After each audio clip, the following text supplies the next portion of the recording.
had to think about whether or not I want to go there.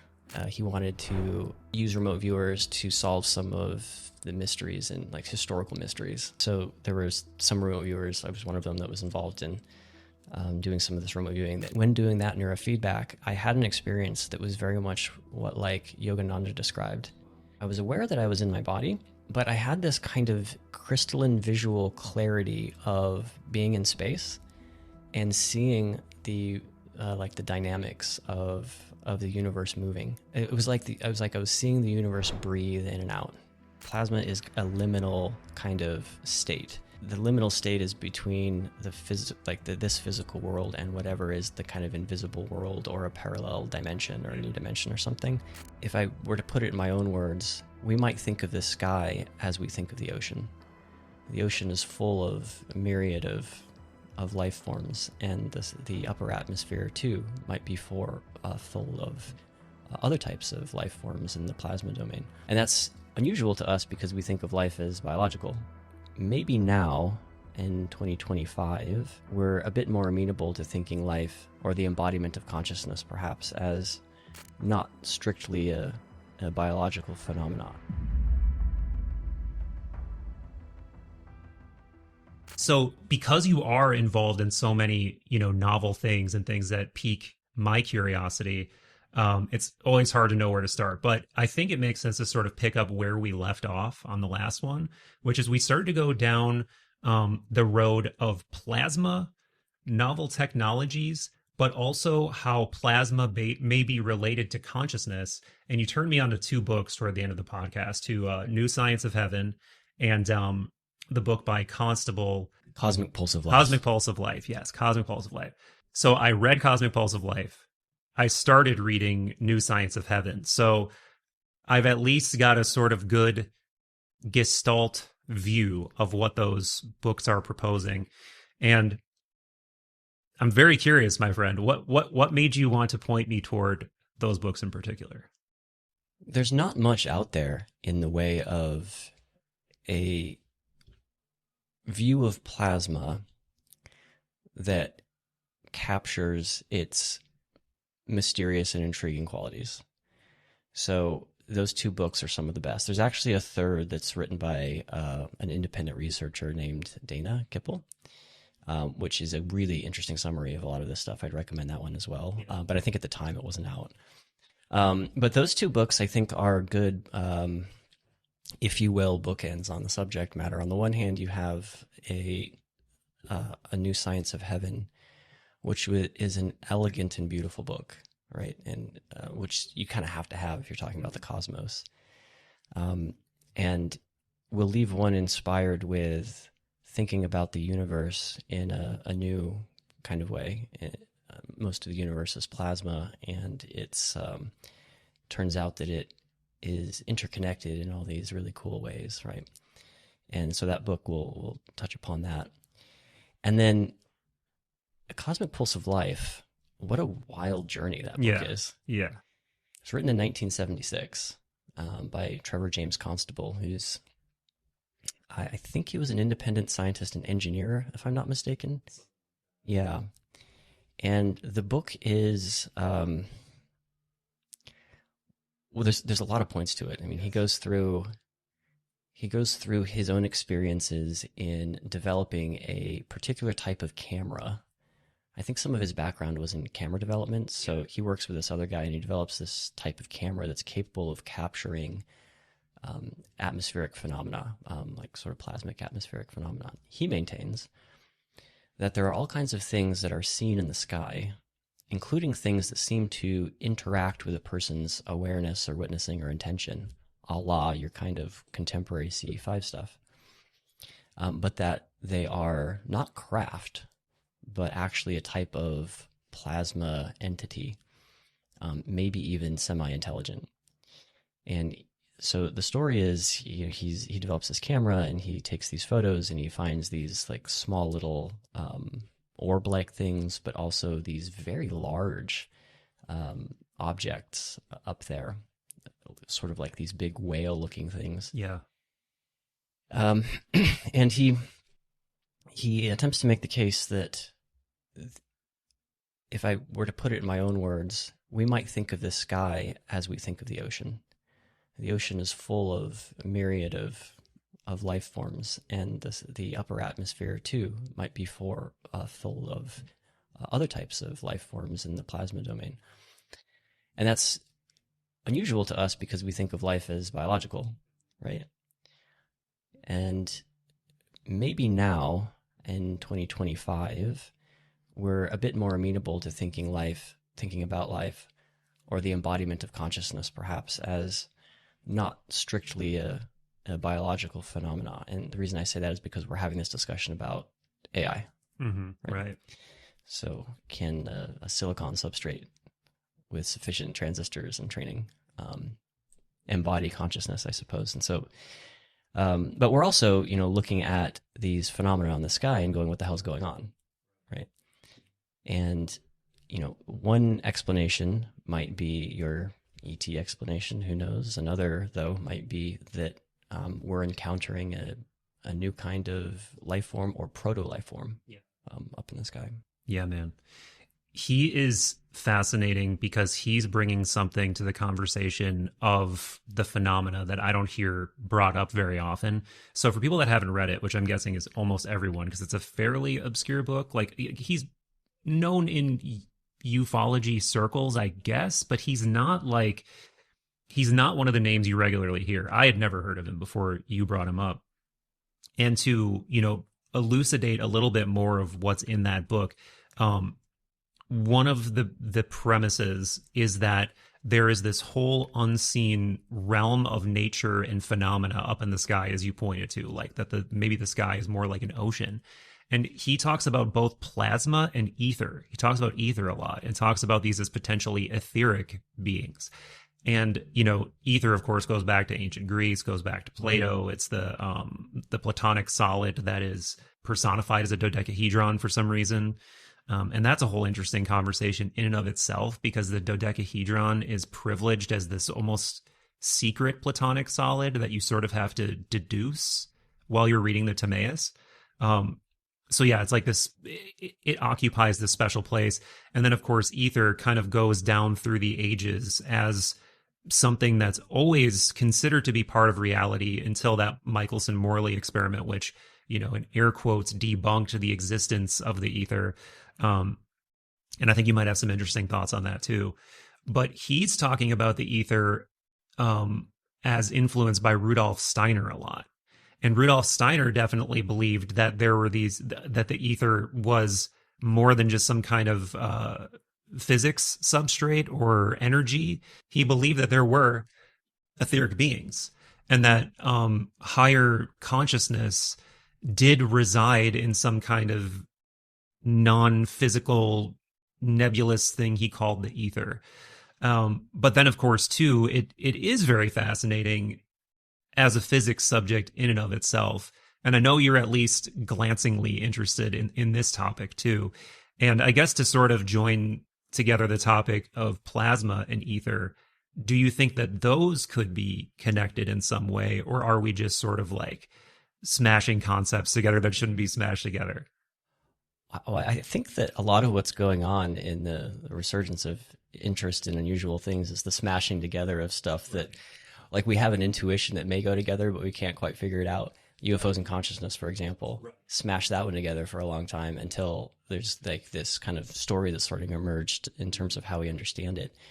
Maybe that's a good jumping off point. So what would UFOs and consciousness have to do with one another if you're a scientist? And it's like, well, I guess they're both anomalous.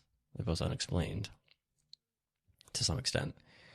But you start exploring what's going on with either of those, and you come to this realization that it seems like these things are pointing to the need for some revisions or some updates to the standard model of science, right?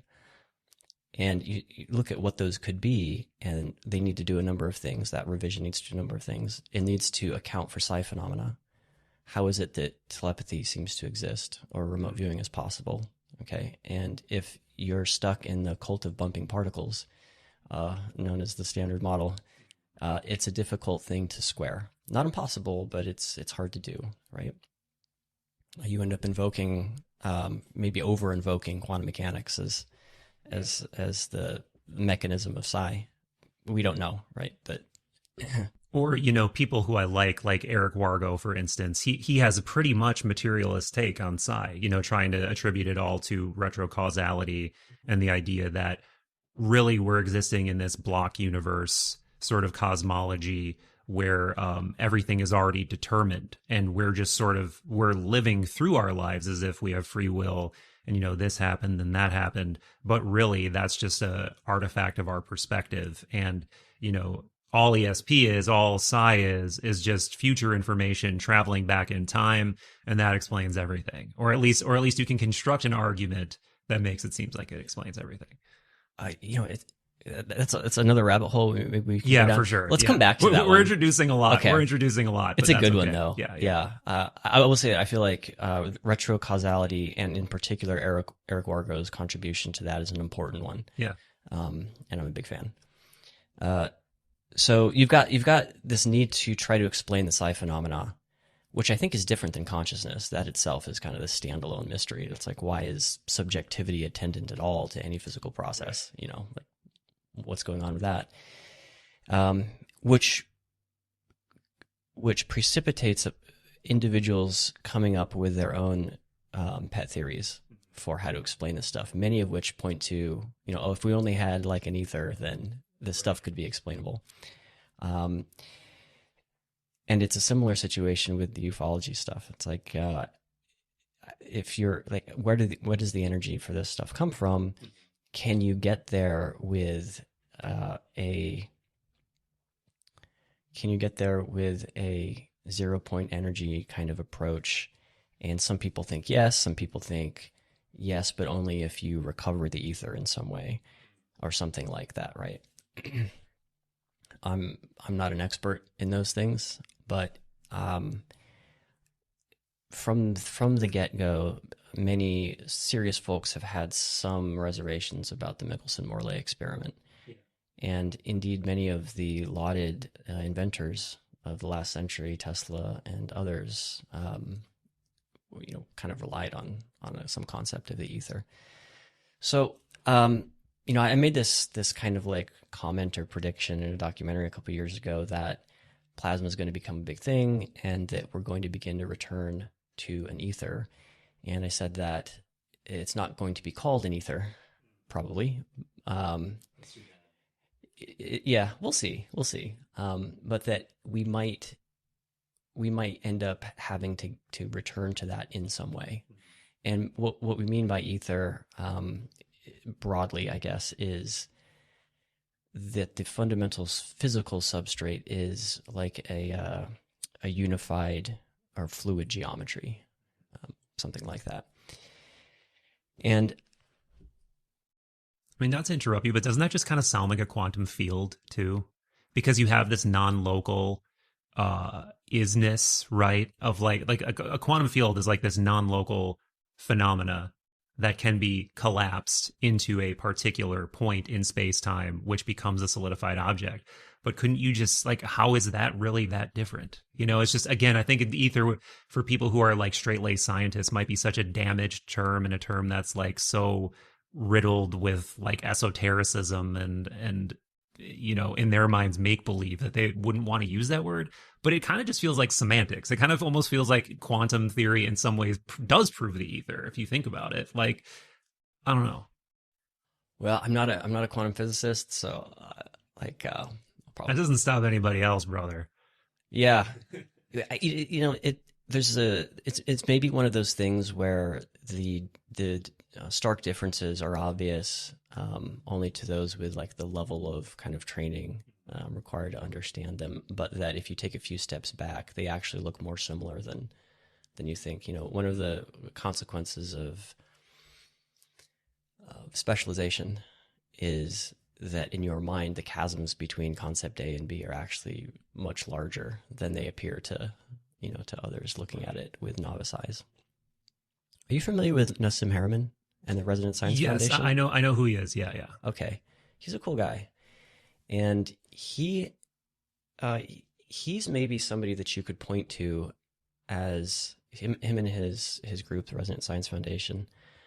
I think they have a new name. They're over in Europe now.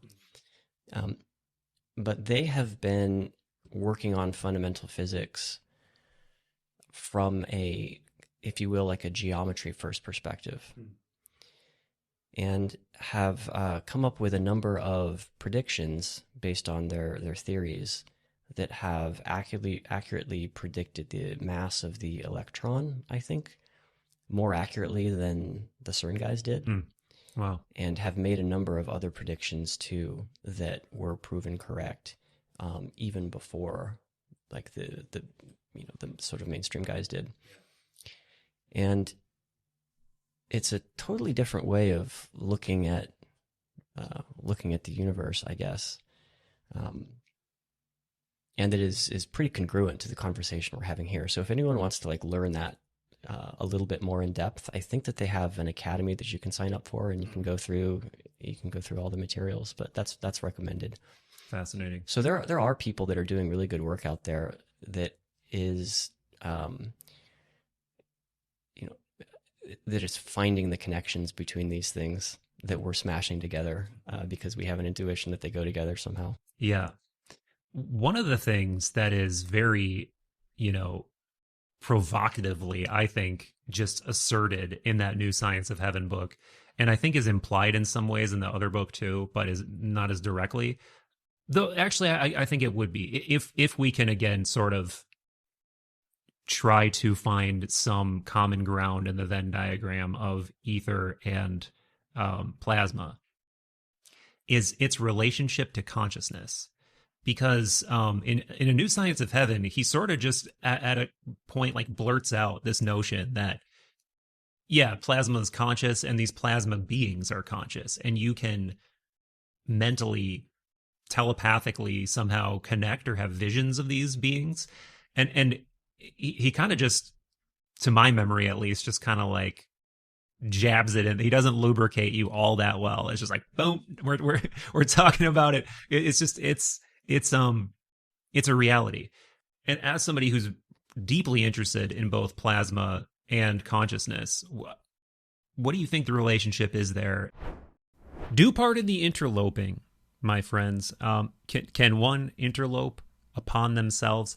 That is a brain tingler that we will save for another transmission. You may have noticed that I have shortened my introductions, yet tickling the algorithm, stimulating it in all ways does remain of the utmost importance. So please do like, subscribe, comment, share. Also, we do have an ever swelling library of member-only / patron-only content, both on the YouTube members page and at patreon.com/third-eye-drops. If you do join via the latter, you'll also get access to a patron-only Discord server and access to live mind melds with myself, occasional special guests, along with, of course, a number of other seekers just like yourself. I do hope to commune with you there, but in the meantime, back to the mind meld. There's the class of experiments that are mind-matter interaction experiments, or psychokinesis, to borrow the psi term. Yeah. And you're looking at the correlations between behavior of random physical systems and a pre-stated intention by a person. In other words, can you affect something with your mind? Right? So classically, this is done with a random number generator, but there's all kinds of other physical systems that have some random component to it that have been tested and show similar anomalous results, meaning the systems tend to behave less randomly under the influence or interaction of a conscious participant. Yeah. And I'm aware of a couple of people, myself included to an extent, who have done this with plasma. So plasma, it's erratic, right? It can be erratic. And you can get it into a state where a little bit of influence can cause a cascade of behavior changes in the plasma that you can see very clearly. And it's also just beautiful to interact with. And so because the universe is like mostly plasma, I think the question has arisen to many people, is there some sort of way in which plasma would respond better to the influence of intention than something like a quantum random number generator or something like that? And the jury's out on that. Most of the studies, or I wouldn't say studies, most of the experimental setups that have been done, I'm told, have been really successful, meaning that it seems like stronger results than the regs. The problem, though, is getting it consistent to get a consistent baseline. As an erratic thing that's difficult to control, you basically need like a strong baseline condition to know what it's like before the influence of intention and get some measurements, and then what it's like after that, and that's actually the challenge. So, but I think a lot of that work still is to be done. Now, if it's true that plasma is somehow more amenable to the influence of consciousness, maybe that's because plasma itself is sentient or proto-sentient. So, when you interact with another living organism, it responds. Yeah. Right. And so maybe the plasma as a sentience or proto-sentience that we're just starting to understand as some kind of form of life is more reactive because life itself is somehow more reactive. Or maybe it's like the plasma substrate, or the underlying matter that contributes to the plasma substrate, is arranged in such a way, to such complexity, that degree of sentience or something emerges or is possessed, is allowed to be possessed by that same consciousness that you possess. Yeah. Right. And while we don't have a clear mechanism, maybe if you somehow at some deep level are coming from the same source, that the influence is stronger. So that's another possible explanation. But it could also be that when you do a PK experiment or a psi experiment, the first few times that you do it, you tend to get really good results. Yeah. Right. And I think the reason for that is because the person's excited about it. It's kind of meaningful. You do it enough, and then it just tends to decline a little bit, and then you've got a new baseline. You slowly kind of work up from that. It's like anything else, right? If you're stoked about it, you do really well. And so it could be that the class of experiments with plasma, or the situations in which people find themselves interacting with lights in the sky, are some version of that, where they're going out maybe for the first or second time and trying to see if anything shows up, and they're getting it. And it could actually be a psi effect that is more responsive to the meaning of the situation, that looks like it's plasma, but it's actually no better than a normal random number generator experiment or something like that. So that's another possible way of looking at it. I don't know the answer to that one, by the way. And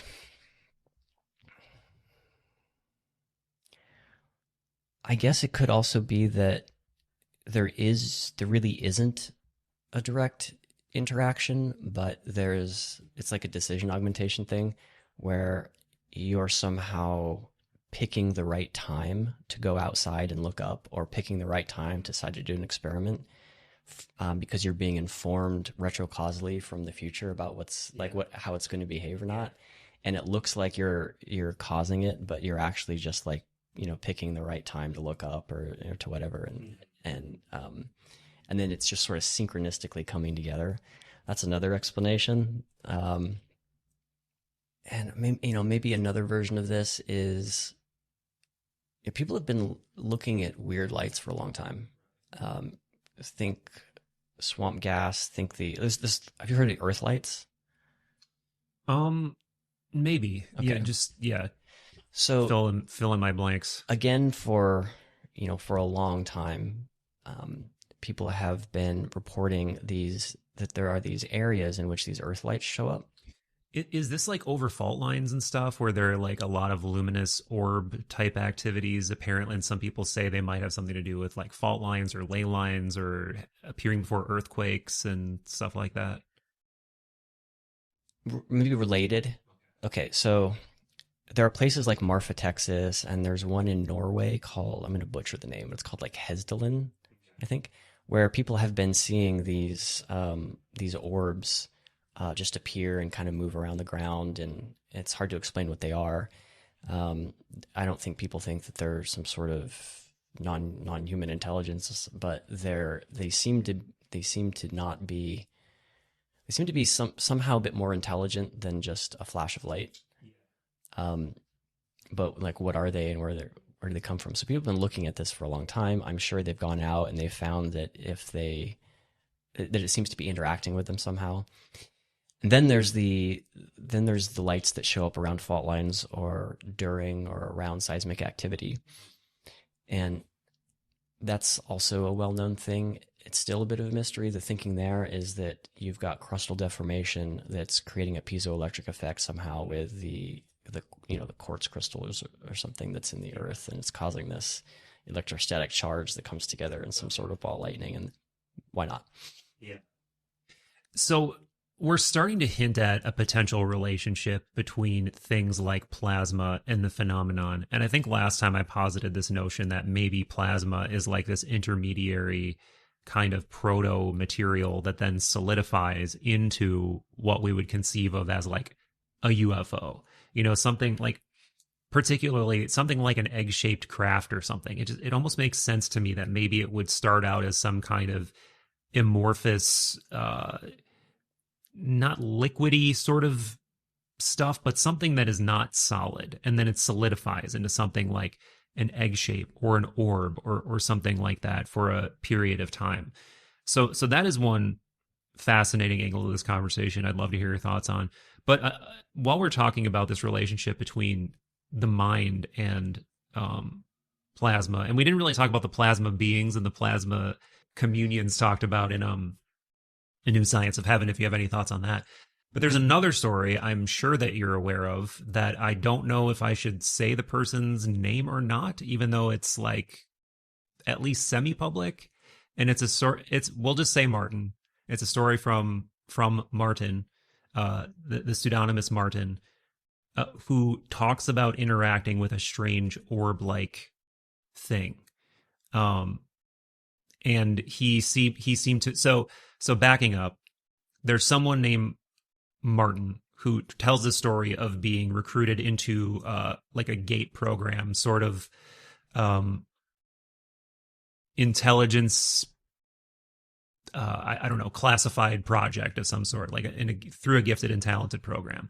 And part of this story involves him interacting with this strange orb-like thing. And he seemed to be kind of perplexed by it. But it was clear that the people who were running this were looking for some effect between his consciousness and this orb thing. And that immediately just made me think of plasma, some kind of plasma technology or plasma object. I have no idea, but I don't know if you want to comment on that at all. But I don't know the details of that one. Okay. But I think that plasma itself is this kind of like mysterious, interesting looking substance. And as a result, we might point to plasma as an explanation or as involved somehow when it may or may not be, right?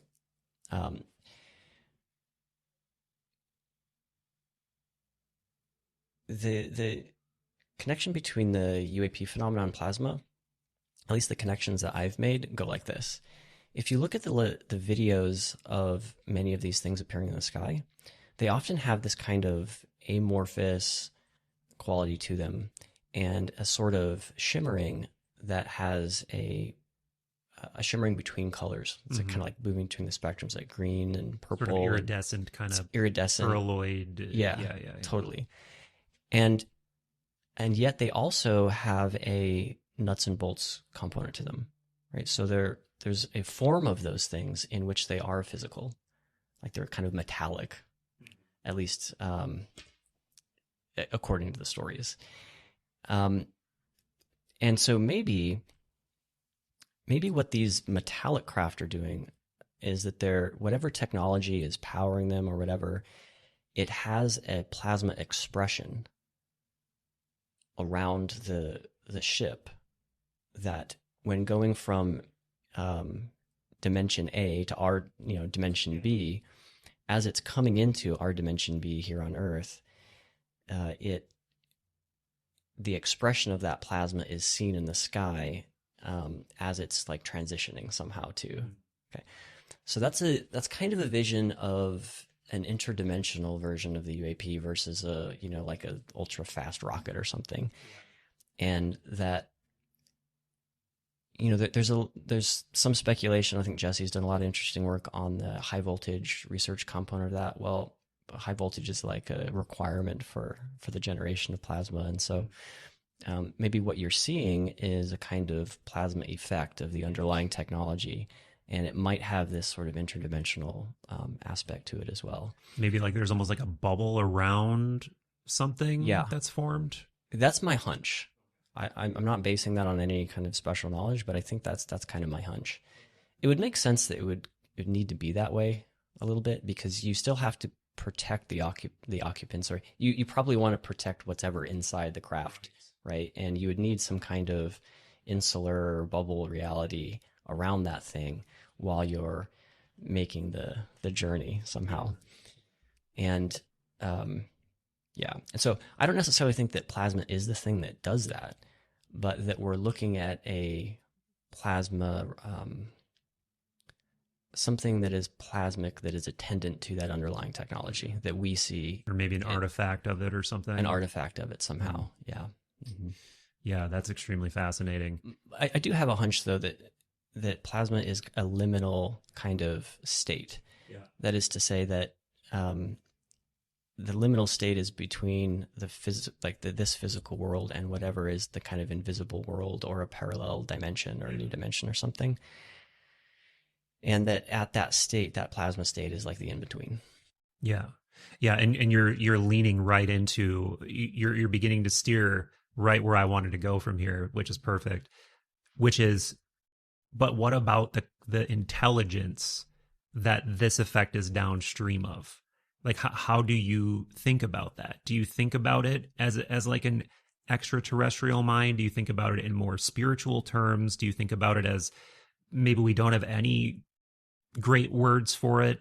And I think this is why, Constable was reaching toward Steiner, because Steiner had this very, polymath approach to trying to understand reality that not only included spiritual forces and exotic consciousness forces, but like that our reality is downstream of those things. They're not. It's not like us and then there's this other stuff out there. It's like, no, we came from there, and that's where higher consciousness resides. God, whatever you want to call them, gods, angels, demons, if you want to go that direction. I prefer daimons, but what's the difference? Well, it used to be a neutral term for a non-physical spirit, basically. So the Greek word daimon is eventually, perverted into demon, and then it takes on this like all these negative accretions, right? Because of the Judeo-Christian sort of, I was going to say mind virus, which sounds pretty, I guess that shows my thoughts on what's happened to that term. But it was originally not necessarily negative whatsoever. It was like that they're in the Hellenic understanding, you have physical nature and then you have non-physical nature, and beings that exist in the sort of state between us and the really higher beings, which you could call, again, gods, angels, whatever you want to call them. In between are the daimones, and the daimones all have jobs for the most part. Like you have an attendant daimon, like the daimon, like if you read Jung, or if you read James Hillman, or if you go back to the ancient sources like Plato, they're all talking about the daimon, which is like your personal guardian spirit. And then in more kind of new age terms, these would be like your guides, right? Something like that, or your guide. But it goes back a long, long, long way. And it's something that was pervasive throughout all of Western esotericism, this idea of the personal daimon. But there are also nature spirits that are doing everything in nature, sort of nature minds that are presiding over everything. I'll stop this diatribe soon, but in one of Gregory Shaw's books, Theurgy and the Soul, there's this great Iamblichus quote where he's talking about how there's a daimon for everything. Like there are daimons responsible for all of the processes in your body, like pumping your blood, the nervous system, everything is just like filled with daimons and spirits that are sort of just autonomously maintaining your health and keeping you in balance and stuff like that. Of course, it's very different of how we think about things now, mostly. But yeah, so basically, long story short, it just used to be this much more neutral term for just a spirit or a mind that was, you know, tended to a job and was sort of in between us and the higher realm. That's cool. I didn't know it was that that they thought that daimons existed to like help pump your blood and do all these things. Maybe in the future, if we like return to that, we'll have like a daimon day, or like it's like we used to I'm have down. Secretary's Day. Yeah, Like, show appreciation to your thank the daimons. daimons that are keeping us alive.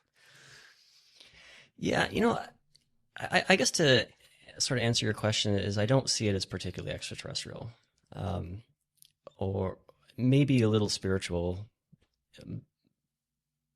but that just look at Earth and the kind of plurality of life in which we live, like the expressions of life just on Earth is just like incredible, right? From bacteria to like insects and animals, and it's just all around us. And then back to the oceans, we're still discovering species, in the oceans. It's so full of life. It's so wild. Like imagine being an ocean dwelling creature, and there's just these crazy forms of life just all around you. It's like even more than like on the surface. And so then it just seems like, why are we stopping there? And and so I have no real problem, I suppose, with thinking that a kind of non-biological expression of life. I keep using the term proto-conscious. Maybe they're Super conscious. Maybe they're super conscious, but something like that exists up there, and that I think you can fit that into most spiritual frameworks for practical spiritual frameworks, including my own. Yeah, and also I suppose an ET version of this, where it's just another type of life form that is in and around us, potentially. Yeah. And then that gets into a lot of other adjacent conversations, like what does it mean? Like this might sound overly philosophical, but when we say planet, we were talking about this a little bit yesterday. Once you open your mind to this idea of everything being conscious, and you're no longer, I think I'm going to steal this phrase. I think I heard Michael Levin say this. Once you're no longer a brain chauvinist, right? Where you're like, consciousness is only like, it's a privilege of beings with brains, right? Once you seriously begin to consider that it's not only a fun thought experiment, but there are whole frames of thinking about reality in which that would make total sense, and that having a physical form might actually diminish the amount of consciousness you can wield or command or have access to, it really opens your mind. And one of the things downstream of that way of thinking is that, okay, well, if plasma beings are consciousness, the sun would definitely be consciousness. Nebulas might be consciousness. Planets might be conscious. So beings associated with planets could be extraterrestrial in some way, but not in the alien, like the traditional small alien guy in a ship way. I mean, maybe that's true too, but it could be something else. It could be more like an emissary of an archetypal consciousness from that does have a physical location in the cosmos, but maybe it doesn't need to travel from point A to point B exactly. Maybe it can just manifest given the right circumstances somehow. Rupert Sheldrake has an interesting, he's got an interesting take on this. I think he has a talk where he suggests the sun might be conscious. It's like, well, why not? Think about how incredibly complex the matter arrangement is, like, and compare that to what exists in biology, and you're at parity, or something like that, or maybe more. And he points out how children, when they draw the sun, when they draw like landscapes, that they usually give the sun a face. It's like smiling, and maybe it's got arms and stuff. I remember when I was drawing when I was a kid, I was drawing the sun. I would do it in the corner. It's always yellow, and then I gave it like yellow sun arms, you know. Yeah. And why is that? It's like, well, maybe we have a kind of nascent understanding that the sun is actually sentient somehow, smiling down on us. I have no problem thinking too that, like in a kind of animism sense, that there are sets of spirits that capture things, and these are upstream of the individual embodiments and many of the sort of causes in our lives as well, right? And sun could be one of those at some scale. Yeah, we were talking about this a little bit yesterday too. The idea that astral bodies, like not astral bodies like your astral body or my astral body, but I mean like the sun or the moon or the stars in the sky. This was something in Western esoteric terms, those were understood to be physical emblems of hypercosmic intelligences, basically. Like that's their physical manifestation, but there's a consciousness, like a super advanced consciousness behind every single one of those structures in space-time. And that's, I mean, at the very least, that's just such a beautiful, awe-inspiring way to look at reality. But it also makes all of the esotericism make so much sense. Like, for instance, if you read basically any, operational Western esoteric book like a grimoire, they're all talking about communing with planetary intelligences, all of them. And there's like various spirits or angels or demons associated with these things, and they all have these crazy names. And, you do various things usually you have to like invoke them in sort of like an ascending way until you get to the, the sort of chief consciousness of that whole paradigm. And they're always associated, like I said, with planets, with the sun, with the moon, with, whatever. And either we have to dismiss all of that as fantasy, or we need to rethink the ways in which not just the ways in which we engage with reality, but what we use as our ground level tool set to explain what reality is. Because of course, right now it's science, it's in the empirical. It's what can I do in an experimental setting, and of course I love that, and I greatly benefit from that. And I'm going to do the cliche thing of saying we're using that right now with all this technology, of course.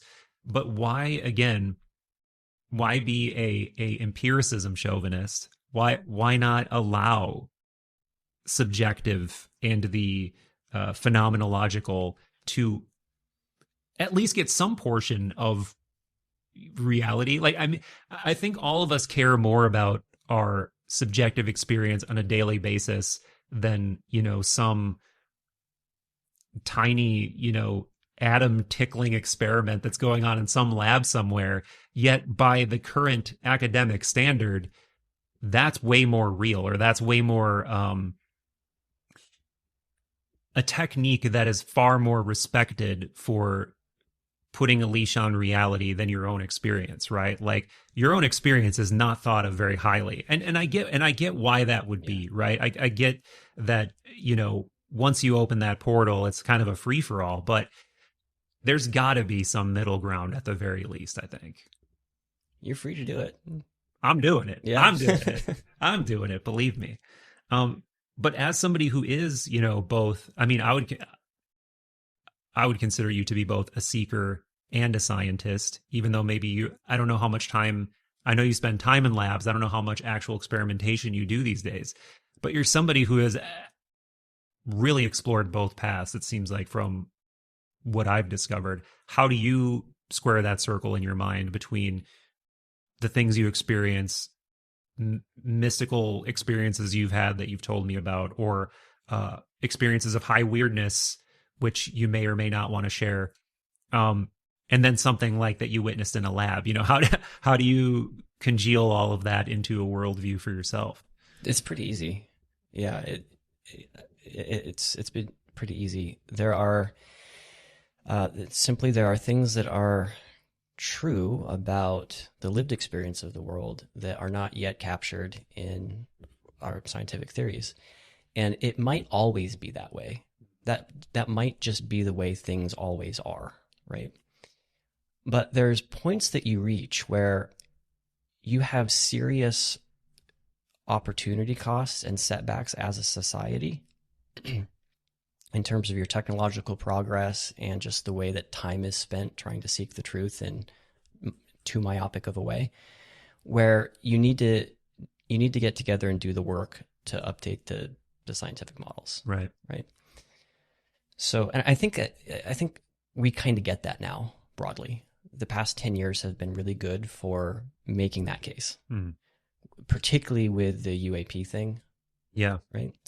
If that's real, there is some type of technology or some type of important nugget of understanding about how the universe works that we don't have and that we're not yielding. Right. Or, we're not wielding, I guess. Mm-hmm. And, you can pretty quickly imagine all these ways in which wielding it would benefit the planet, benefit humanity, and make all of our kind of sci-fi dreams a little bit closer to reality. Right. So for me, it was an early exposure to a wide variety of these things by serious people. And then the recognition that some of this needs to make its way into the mainstream. Mm-hmm. And that became, and still is, like one of my goals in life. Right. Right. So it's, it's good to go out and slay dragons. I love dragons, by the way. I don't want to slay them, but metaphorically, it's good to have a big, long-term, delayed gratification, difficult, almost impossible task. Yeah. Right. And to actually go for it. Right. I think it's really good to have that, because it's a through line in your life. Mm-hmm. And it's a source of, it's something more than you that you can live for. Yeah, something it's bigger purpose. than yourself. Yeah. It's purpose. There you go. It's purpose. And what I've been finding recently too is also community. Right. Mm-hmm. Yeah, absolutely. Yeah. If I didn't have going to I don't go to nearly as many events as you do probably, but I've started to go to more events, and it's so just soul soothing, man, to find, the cliche Terrence McKenna find the others thing is so true, because it not only inspires you, but I think it can exponentially increase the scope of what you can do and what you think is even possible to do, being around other energized people who are interested in the same thing that you're interested in. Like, to a large degree, I have to owe almost all of my personal success to that through the podcast, because if I wasn't doing this, I wouldn't have been exposed to hundreds and hundreds of people that have absolutely blown my mind over the years and changed my way of looking at reality, or at least helped me hone the way that I look at reality and what I think and what I don't think and what I suspect and what I don't suspect and what my biases are and all of those things. I would have no idea. And then making friends that think similarly to me and that are smarter than me, it's just like, man, the world becomes such a more wonder-dipped place, when you're around other people who are turned on intellectually by the same things you are. So yeah, as mundane as that sounds and as cliche almost as that sounds, it's just so true that I don't mind saying it over and over again. So speaking of phenomena stuff, you just brought up, if the UFO phenomena is real, and how to posit this. You've been involved in stuff in closer to that than probably anyone else I know, I would venture a guess to say. And it's totally cool if you don't want to talk specifics on that, but I'll just lob an easy one out for you. How high conviction are you that that's real, and why? I'm very high conviction that the UAP phenomenon is real. Something's going on. Yeah. I have been high conviction for a long time. I think most people that look at the phenomena would agree. The question is, what is it, right? And so there you get into the conversation that's being had today, in terms of how do you explain it? So I think most of it is not a kind of ET sort of thing. Like, well, put it this way: I think it would be naive to think that every type of weird light in the sky or whatever you see is somehow like a non-human piloted craft. I don't think that's true. Even if it's not human, it might be some sort of advanced scout drone or otherwise some sort of sentinel that's just around us for some reason. Then, I mean, and the explanations, another explanation is what we were just talking about, which is that you might actually be looking at a kind of life form that comes together in ways that's not biological. We just forgot. We used to know once in the past, and we sort of forgot. We're kind of confronting that again. And then I suspect that maybe some of it too is a consciousness-driven effect, meaning that as we've established, our intention or awareness can catalyze random physical phenomena into something that's less random, meaning that if you have the right preconditions of charge and atmosphere and whatever, and you're interacting with that somehow, you might actually cause some sort of light to show up in some ways that is related to the psychokinesis effect. I think that's a very likely possibility. And is it? And it's like, what is it? All of the above. It seems like you're pretty comfortable pushing aside the extraterrestrial hypothesis, at least to some degree, in that whatever's going on, it's probably not mostly that. And I mean, let's just look at it logically. If mind, right, has something to do with encouraging something to appear, it makes a lot more sense that it would not just be a physical being that happens to be close by piloting a ship showing up, right?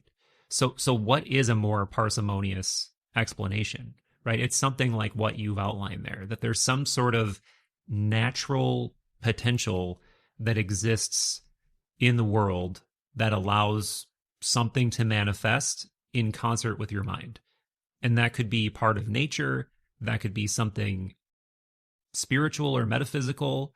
It could be something that's a part of, kind of a John Keel extended electromagnetism range that we don't understand, that we don't sense, that we don't use, or maybe is highly classified or something like that. Maybe that some people, and I mean, this is, so I'm editing a read through of the last chapter of Project Trojan Horse right now. And that's what he says. And that was written in I forget what year exactly, but 70s at the latest. He's talking about people like Sir Victor Goddard. He's talking about all of these anecdotal stories that make it pretty clear that there are probably people high up in the intelligence realm and in the military realm who've known this for a very long time. That there is this mysterious non-physical other that can manifest in any number of ways. And he doesn't completely dismiss the extraterrestrial hypothesis, but he certainly pushes it aside in terms of being the most important thing to being talked about. And for people that don't know his whole riff, he calls these things ultra-terrestrials, these non-physical minds that exist in some sort of extended electromagnetic spectrum dimension that then manifest physically. And they can manifest in any number of ways, like a sort of trickstery kind of multi-masked, multi-faced, multi-tentacled being that might look like a UFO, might look like a man in black, might look like a light in the sky, might look like a cryptid. And on one hand, I really like that explanation. And on another hand, I'm a little bit worried that that's too convenient almost, that there's one thing that we can boil this all down to. And it's this collective thing called ultra-terrestrials. But I will say that I am much warmer to this ultra-terrestrial way of thinking, that there are these non-physical higher minds that then manifest into reality, than I am just old school extraterrestrial. I'm fond of the ultra terrestrial hypothesis for a number of reasons. One of which is it's just kind of funny, like it's an amusing way of looking at it, and I like those perspectives. The framework I use is thinking about bubble realities within consensus realities. Yeah. So, if you had a strictly mainstream perspective on reality, you would say that there is but one reality. It's called reality, and we're figuring out the details.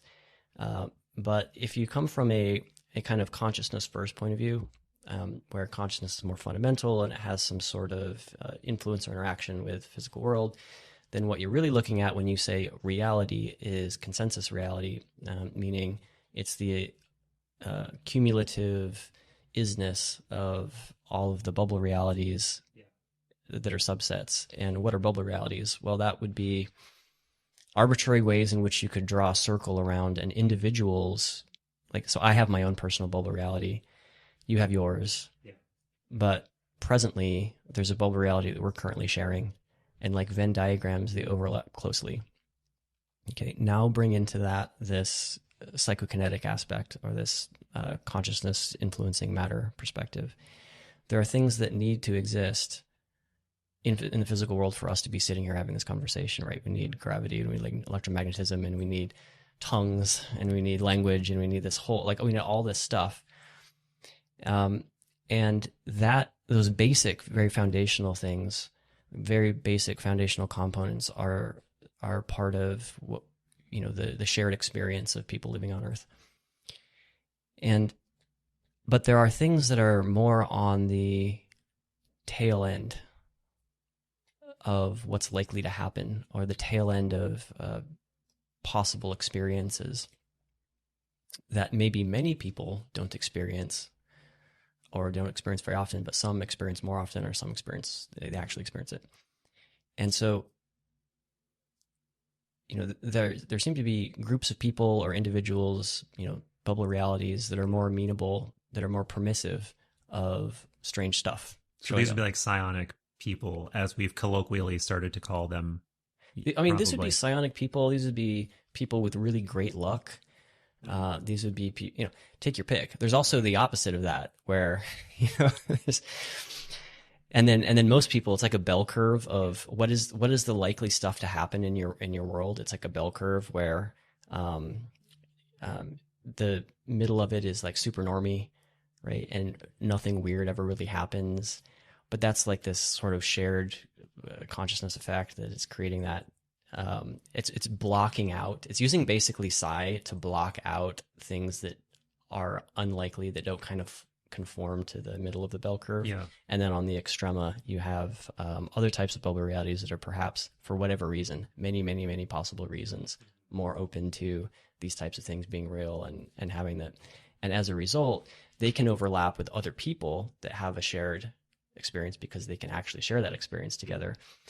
But they might also be overlapping with bubble realities that are even more exotic, right? Including like the Keel perspective. And so that, that could be strange lights in the sky. That could be Mothman, Bigfoot, ghosts, literally go down the list. Right.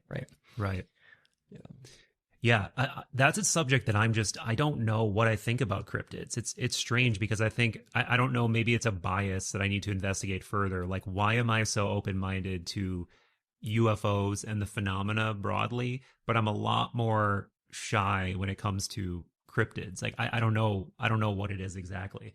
But I think maybe it's that there's just so much room for your mind playing tricks on you.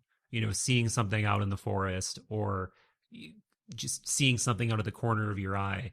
Like, we've all had that experience, and it's, maybe I just think some people are probably bad judges about what they see, because the mind wants to riff right away, right? Like, okay, share a story. Yesterday, Adam and I are eating some delicious food. Out of the corner of my eye, I see some movement, and I'm like, No, that's a shadow. That's something just going by because, that's what makes sense to my mind. Well, I was wrong about that. It was a rat. There was a rat loose in the restaurant that we were eating in. So it could be something as simple as that, right? Like somebody sees something that's like weird and hairy, and immediately their mind is like, that's Sasquatch. And I understand that that's like way, way, way too much of a straw man to like dismiss all of the cryptid activity in the world, and it's totally probably my own bias. But I mean, what do you think about that topic, like cryptids and weird things creeping out there? I mean, I don't know if I'm going to give you a satisfying answer. And the reason is that my bubble reality subset of consensus reality framework is really quite good at being sufficiently permissive of certain things, but also sufficiently skeptical. In other words, so there's a story about, take a story about seeing Bigfoot or Sasquatch. Two people can hear that story. One person can go, I totally believe it because our national forests are a total mystery. So many people have seen Bigfoot, like hundreds and hundreds and hundreds of all this video footage. And, there's multiple reasons why Bigfoot might exist. And so my grandma saw him, Yeah. And another person could hear that same story and go, I'm glad I don't do drugs anymore. And neither of them are saying that the person didn't have that experience, right? But what's going on is there's an out, which allows the Bigfoot experience of that person to coexist in both of these different bubble realities. It's just a different permission system. The permission system is good for both, but the explanation is different, right? So, from that point of view, I'm like, okay, I suppose it's possible. I rarely give a p-value of 1 or like 100% probability to anything. I'm probably actually a lot more skeptical than people realize about a lot of these things. But who wants to be a stick in the mud? Right. Yeah, no, I appreciate that, man. Yeah, it's no fun, but at the same time, yeah, you do have to maintain some level of intellectual responsibility and sense-making responsibility, and playing in these fun, weird realms is like always a stress test of that, right? Like, where is your line? Why is your line? What do you give high conviction versus low conviction to? All of those things are always under construction for me. Yeah, and for you in particular, it must be. Here's the challenge. These types of conversations are being heard by a big part of that bell curve of consent of what is possible and what is impossible, or let's just say what is very likely and what is not. So in the center of the bell curve, Bigfoot probability of Bigfoot, like it's like p equals 0.0001 or something. Yeah. I don't know. Maybe it's better than that. Let's just call it 1%. Sure. And then you go further out on the wild bell curve of bubble realities that allow certain things, and the probability is probably like 30%, 60%. I don't know. Yeah. And if you're having these conversations, you kind of have to account for where these bubble realities are, a consensus reality broadly, but also where the bubble realities are. And so that can be difficult. That can be a little difficult. Right. Well, this brings into, so this totally makes sense to me, and it fits in with a lot of my metaphysical predilections in some way, but I think it also implies that beyond the bubble reality, there has to be a more real reality that is sort of giving ontological weight to everything, right? Because like you're saying, like clearly we need these laws of physics to hold reality together. I'm pretty sure that maybe we can maybe mind to some degree can find ways to navigate these things holding reality together, but they better be real and they better not be fuckwithable, right? Because if they are, then it's like a problem collectively. But also, it needs to be more than just subjective, right? It needs to be more than like I can subjectively, I can if I'm remote viewing, let's say something, right? Like let's say I have constructed my bubble reality in such a way where I believe remote viewing is real. I've honed the skill of remote viewing to a satisfactory level where I can do it and I can get a decent result. Well, you're still viewing something, right? That is independent of your bubble. It's part of like the larger bubble. So I think maybe we could still maintain a one in many kind of ontology where everything is still one, but you're in your own individual kind of Plato's cave. Again, I'm going to like just, jerk my Platonism off, but like your individual bubble would sort of be like your personal Plato's cave, and how much of Plato's cave can you explore, which also gives you a bigger aperture to view the reality outside the cave, right? Like maybe a very small bubble or a very dirty bubble would be someone who has not even begun to realize they're in the cave. But then you polish your bubble a little bit and you're like, okay, there's more going on than what I see here. And then that just keeps scaling up and keeps scaling up until you realize your bubble is existing within a larger reality. And then once you make that realization, you get access to all kinds of new sorts of information. But I'm bringing, so I'll set that aside. But I still have the question then, what causative power can you have from your bubble reality over other people's bubble realities? Because it would seem like with psi, or people who are advanced from a consciousness perspective, they have this ability, at least passively. Like let's talk about Lynn Buchanan, because you know Lynn Buchanan. I had him on the show, and he's told me so many stories that seem to indicate that there are capacities, possibilities with, maybe we should stop stretching the bubble analogy. Maybe it doesn't, maybe I don't know. But anyway, I have a response to that. Yes, go ahead. Okay. So where you were going is, Lynn's got these stories about being hired to do remote influencing on people. Yeah, but yeah, so it does go to that level. Yes. I don't think that you need to. And sorry, before you do this, would you mind explaining the difference between remote influencing, remote viewing? It's sort of self-explanatory, but. Yeah. So remote viewing would be clairvoyance. So that's trying to gain information about a target distant in time or space. And remote influencing would be trying to influence an individual to take some action that you want them to take. Mm-hmm. Yeah. Or implant a thought or. Yeah, something. Okay. Yeah. All I know about the remote influencing stuff is what's in Lynn's book. Okay. Yeah. But I guess from my point of view, you don't need any type of wizardry or psi to influence another person's, or have some sort of agency over a person's bubble reality. We do it all the time, just with our words.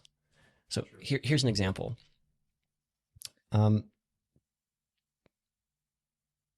Did you lock the doors to your car the last time you? I believe I did. You believe you did, but you're actually pretty new to this parking lot and where you live, right? And when did you get out of your car last? It would have been probably around noon. Today? Yep. You're like running errands or something? Yep. Okay. Trying to dox me, bro? Running errands? No, I'm just kidding. I don't know. I'm just kidding. Well, I'm joking. We like had these plans and we were going to come, do the show. And so maybe you wanted to get upstairs really quickly to get like all the equipment together and, get into the studio. And maybe you didn't lock it because you had to get something out of the back or out of the passenger seat or something like that. So, and you probably don't totally remember actually hitting the unlock button, right? It was just maybe automatic. So maybe you didn't. So now you could keep going down this line And the point is that the probability of you having locked your car is now lower after me trying to make an argument of maybe you didn't lock your car. So from a normal perspective, you either locked your car or you didn't. And no amount of this conversation is going to change that. But maybe from a consciousness kind of perspective, the likelihood of you having locked your car went from 0.99, like 99%, to 95%. Literally, like actually. Yeah. Because of the uncertainty created. Yes. Or because of the uncertainty created in the present moment that has a retrocausal effect on whether or not you did it or not. Right. Yeah. We were talking about this last time, when we were trying to hone in on what really is the causative or hidden mechanism of psi. And I said something like, so it's really more like that creeping suspicion in the back of your mind that you can't get rid of, or even in your subconscious, than it is, I really want to move this can with my mind. And you said 100%. And that's almost, so you're talking about almost altering that, like altering the bias in someone's narrative that they might not even be conscious of. And that's the thing that might be responsible for doing something like that, for not like altering a probability or something. Yeah.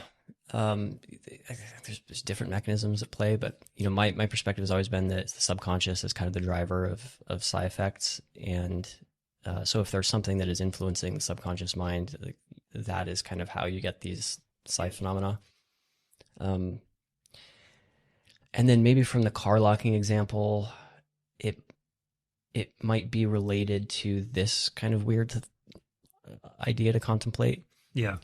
Which is that you've only ever experienced the present moment, right? You have memories of the past and you can imagine the future, but you've only ever experienced like the present moment. So what we think of as the past as being set in stone might be much more like the future, right? Which is that it's a probability function of the present.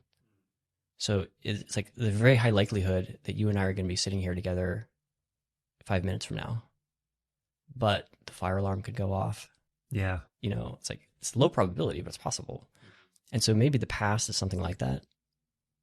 Our memories of the past are something like that, where they're somehow updating based on some situation or condition or consciousness reality in the present moment. And maybe that's just like the mechanism of the simulation somehow. Yeah. And so in that way, by me introducing through totally conventional means notions into your present moment experience, it could have an effect on the likelihood of certain things in your past, because your present is being updated. Right. Yeah. It's crazy to think about. And it's like it's like a retrocausal Mandela effect or something, where it's like and the crazy thing is it's such a mind fuck, and it's so schizo because you wouldn't know. It would just seem like everything is just like how it always has been, because it would have to be that way. It would have to be that I did or didn't lock my key. Like if I could go back and remote view or time travel to the moment, you really would change that. And it wouldn't be like a multiverse thing where like, well, maybe in this reality I locked it and this one I didn't. It would really be like you are retrocausally through some force of mind, like changing that moment or something. Or maybe it's that moment doesn't even really exist. Just what's more real is whatever your mind is convinced of existing or something. I don't know. But yeah, it radically changes the way of thinking about reality. And we should probably focus in on this. It's more than just a weird thought experiment.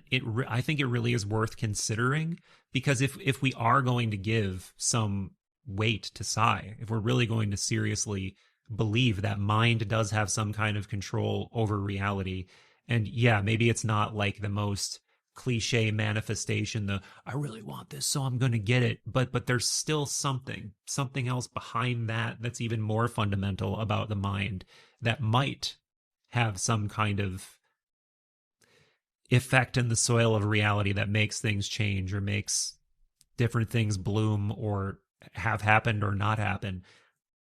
I can't. It's a suspicion that I can't shake at the very least. Well, yeah, and that's kind of at the core of the bubble reality thing, is that every individual's subconscious has a particular pattern on reality, Mm, on physical reality, and that is unique to them, right?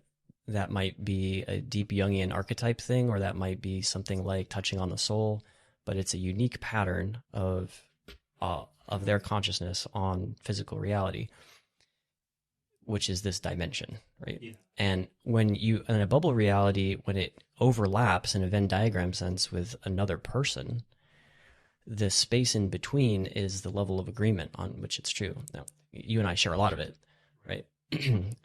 We share a lot even with non-humans, like cats. Cats live in our house, you know, and we talk to them and they know what we're talking about for the most part, right? But they also have their own kind of world that we're not part of, and we have our own world that they don't understand. Yeah. And so what is that? Well, it's that deep level, like subconscious patterns on reality that are overlapping, and then keep adding humans and other life forms onto it. And this is why you get a bell curve of like normal and predicted physical phenomena. Right. Yeah, there's that cool German word Umwelt that basically is this concept where it's like one's particular subjective bubble of reality. It's talked about typically in more scientific terms. I think like the Umwelt of a cat, just to stick with that same example, is different than the Umwelt of an ant or a whale or a human. It's all.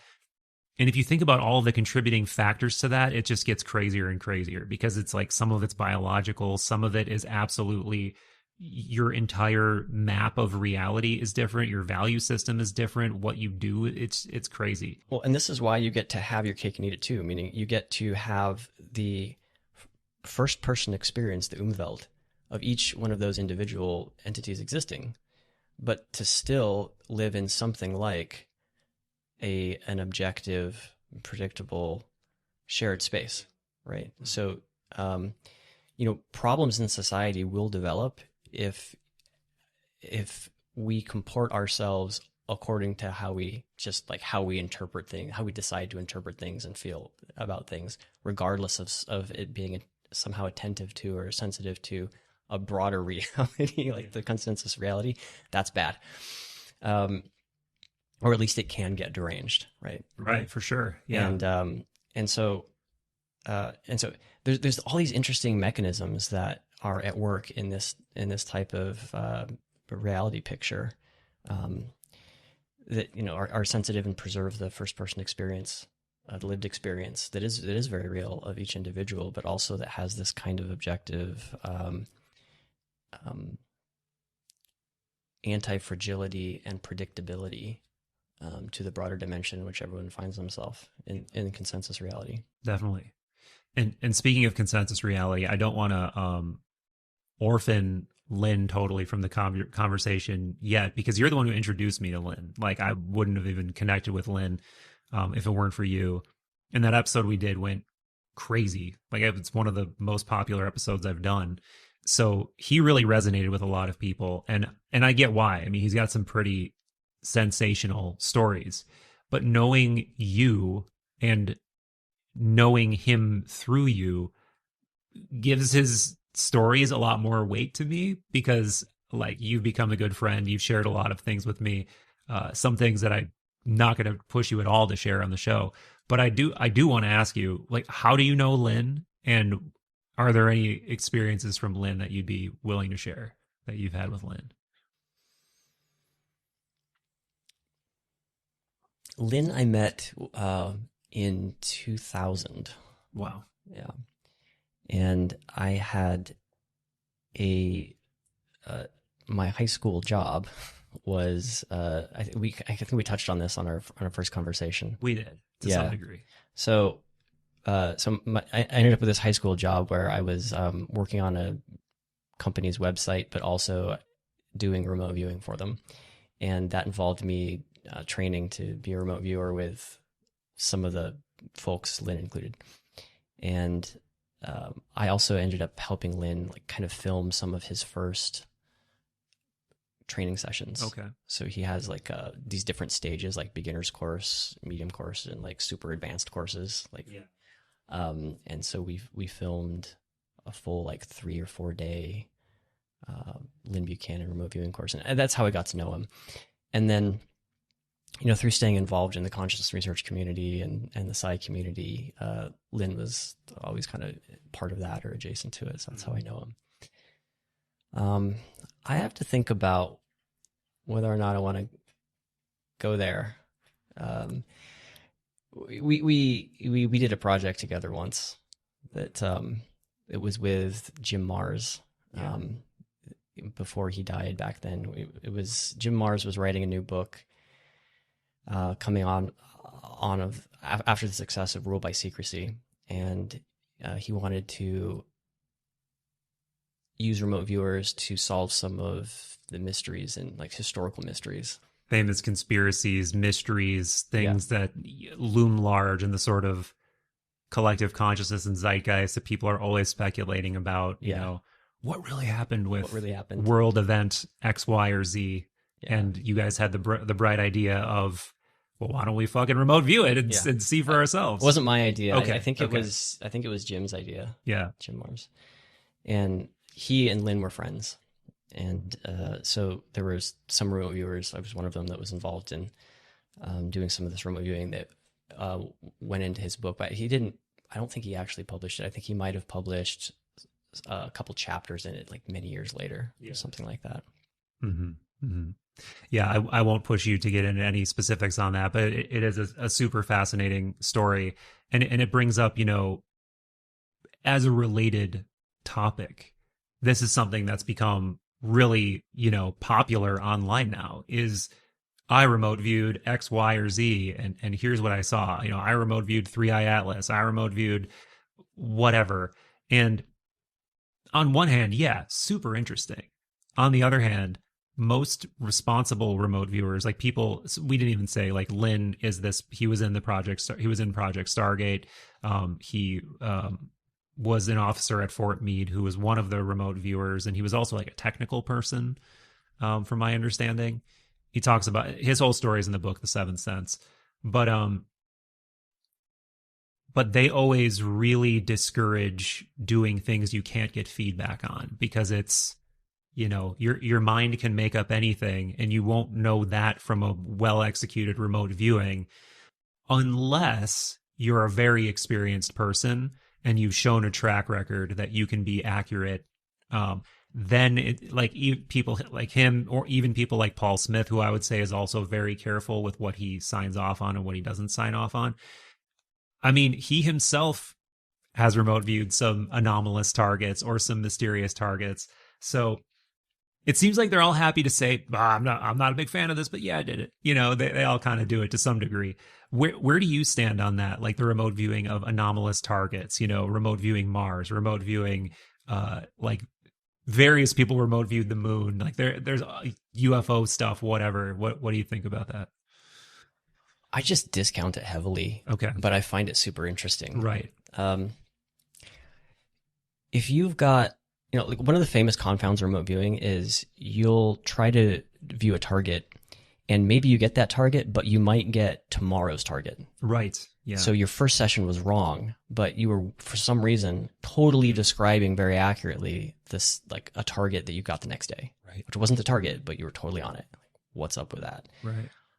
Or I think Paul tells a story, the target was some outbounder target that he was supposed to view, and he picked up on where the people that were supposed to go to the target ended up stopping for the donuts, the donut shop one. Okay. So, if you, and this is the importance of feedback and databasing. So what you're actually doing. If you don't have that, like if you're viewing stuff that happened out in space or, thousands of years in the future, you might be picking up not on the real thing, but on the collective imagination and feedback and responses that you get of everyone who watched your video about that remote viewing. Right. Wow. Yeah. And this becomes especially potentially problematic if you've got a team of remote viewers. 'Cause you might say, okay, yeah, one person will do that. But if we got 25 remote viewers and they're all viewing the same thing, we put it together, surely it's going to be more accurate. It's like, not necessarily, because one person might view something and then that sets the idea. Telepathic overlay, right? Telepathic like overlay. They all start reading each other's minds in a weird way, and then that completely corrupts the result somehow. Yeah. And of course, the people that are looking at this are starting to get more and more excited that they're all describing the same thing. So now it's even more meaningful. And then more people are going to hear about this, and then it's just putting this idea out there. And then it's actually a little bit even more dangerous, because now you're saying, oh yeah, but 25 people are remote viewed the same thing. And so surely like the world is going to end in 10 years or whatever it is. It's like, it's interesting. And there have obviously been cases where they've been right about stuff, but one must be aware of these types of telepathic overlay things, or the role of feedback, or the role of all these other confounds in the remote viewing session, and discount according to how you think it should be. Did you happen to see the pod I did with Dolan and Paul Smith recently? I did. So you heard about the remote viewing of the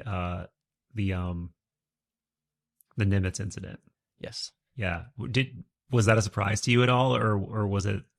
Were you like, of course? I don't remember the details of what they said. So basically, Paul said that he was hired during either OSAP or ATIP, I can't remember which one, by Hal Puthoff to put together a team of remote viewers and remote view the Nimitz incident. And it was like fully funded. They basically replicated everything they did at Fort Meade. They had a team of several remote viewers. They had, people there who were doing the tasking and the sort of just clerical stuff. And he said it was just so cool to be part of a project like that again. And that gives at least some credence to the idea that this is at least happening still on limited scales. I mean, I just still have such a hard time believing it's not happening on a much more advanced scale than where it left off. But I thought that was so fascinating to have someone I trust straight up say, yes, I was hired in a classified capacity to try to remote view an anomalous target. So yeah, so that how did that land for you? Not surprised.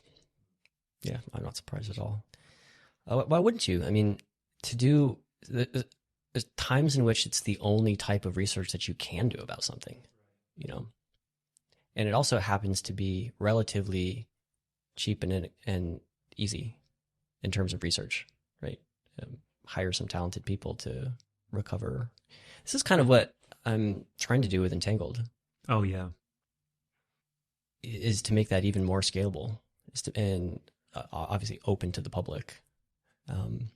With Entangled, though, it's not that you've got people that are trained in remote viewing or trained in anything whatsoever, but what they're doing is they're lending their subconscious minds to collectively voting on questions that have some sort of benefit to the public or to individual investigators or something, and to use that as the kind of viewing or dowsing method to try to accelerate the process of discovery or accelerate the acquisition of answers.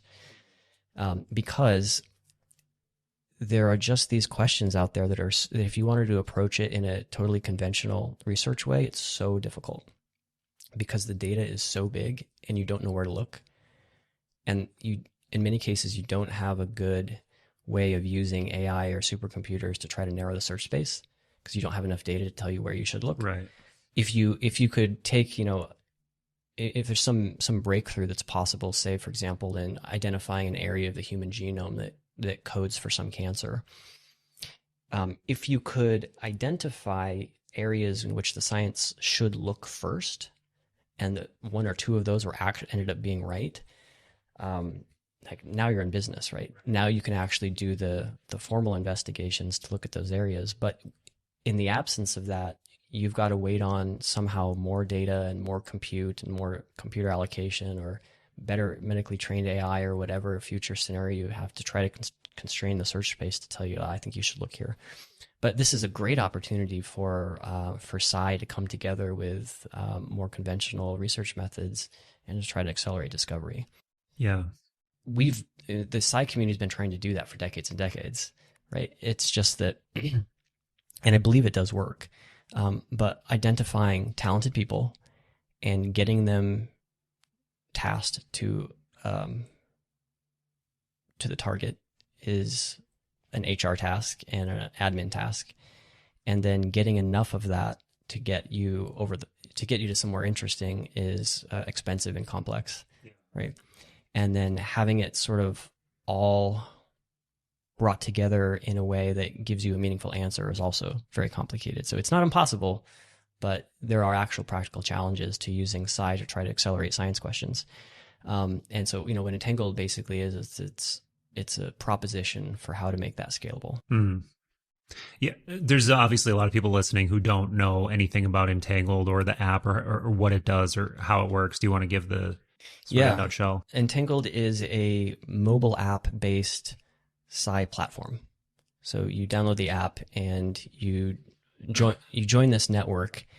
The network are people that are lending their subconscious minds to influencing random bit streams. Think of like a random number generator, like in the Global Consciousness Project, but a little bit different.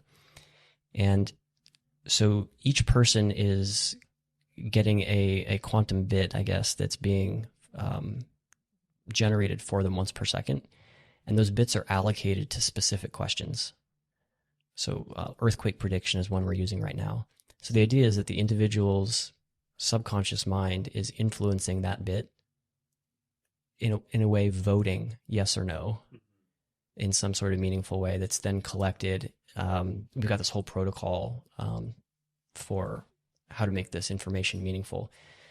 And people are doing this totally unconsciously. It's all unconscious, Yeah. So for instance, I downloaded the app. I get the little push notifications for, when the random number generator is plus or minus whatever percentage, but I don't really do anything. It's just running in the background. And the idea is just by having the app, I am entangled with the quantum bit or something that is involved in the predictions. Yeah, exactly. When you make a prediction, or when there's some sort of prediction that's been made by the system, you get a push notification on your phone that it happened and it's correct. That is closing the time loop. That's closing the Eric-Wargo retrocausal time loop. Oh, wow. Okay. See? Mm-hmm. Yeah. So from that point of view, the user might be viewing the future. They're viewing their own future feedback. And at the point of the flipping of the bit, the photon bit, their subconscious is sensitive to, next in the next 24 hours, I'm going to get this push notification on my phone that's going to tell me that there was a successful earthquake prediction that happened in, Japan. And their subconscious mind is going to flip the bit 24 hours before that to influence the system. Yeah. So that's the idea. It's the same thing as remote viewing. It's just done on quantum bits, and it's done subconsciously instead of consciously. And with that, you get the scalability advantages. I mean, we have 10,000 people currently that are contributing their subconscious minds to solve these problems.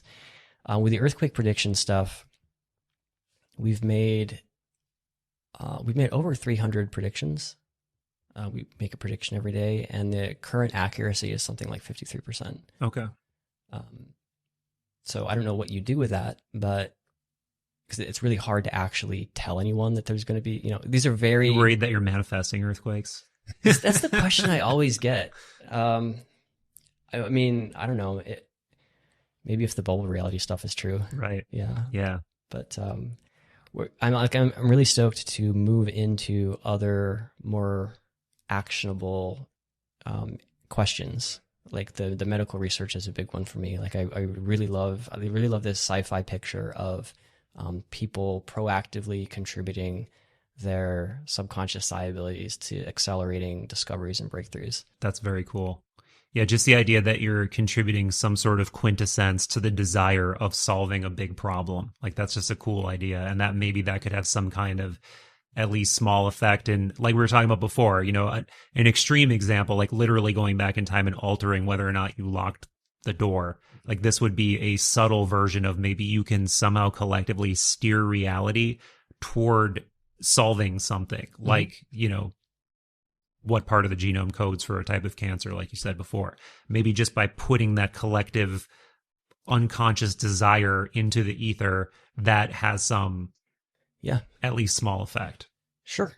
I mean, that could be another larger scale time loop effect, where from the point of view of the future, where there is some breakthrough that's made in a particular type of cancer, that could be having this like teleological effect backwards in time, if you will, to the entire network, who end up flipping the bits in a way that identifies the area that the scientists should look for, that results in the cure, that creates the solution for the cancer in the future, that actually sends its information back to all the individuals, right? So you're sort of closing the time loop, not on an individual scale, but on a network-wide scale. Yeah. When we're talking about these exotic ideas and you're talking about, the mind's effect on reality, and you're talking about the bubble reality, which, if I'm understanding correctly, you're saying something like that is closer to reality than how we perceive reality. Like as these, I got a body, you got a body, you're going over here, I'm going over there. Really, there's some more fundamental reality that is upstream of that is causative of this. Or again, I'll bring up Plato's cave. Like this is a Plato's cave version of whatever is really going on. If we could perceive something closer to reality that is not the physical, that is not Plato's cave, what do you think? I want to say we'd be seeing, but like what model in your mind, like what I guess is when entities are communing like this, like what is going on really in your suspicion? I mean, this could get into things like simulation, or it could get into things like Platonic stratas of consciousness, or, Hermetic, Western esoteric. I don't know. All of the above. Yeah. I mean, I thought you and Danny Goller did a good job of touching on this, where there's this awesome divine jungle of spirits and intelligence and information that are coming together in many domains in different forms. One of which is, and they in some way contribute to our own, right? But I think it's probably like, it's hard to even describe, right, from the point of view of this dimension, using language and so forth, what the invisible world looks like. It's probably got tons of different forms. Like it's even more rich with intelligence in embodied forms that are not just bodies, that are as well. I think I guess that there's probably, it's like a Russian doll thing, where there's levels within levels within levels, and each of those levels are probably like their own kind of animate and self-aware entity. And what I mean by that is,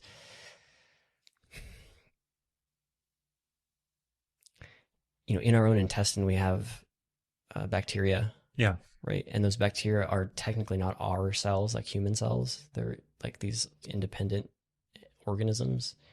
But cumulatively, there's an individual person. Right. Right. And so, and then maybe a level above us, you have some sort of higher self or some other entity.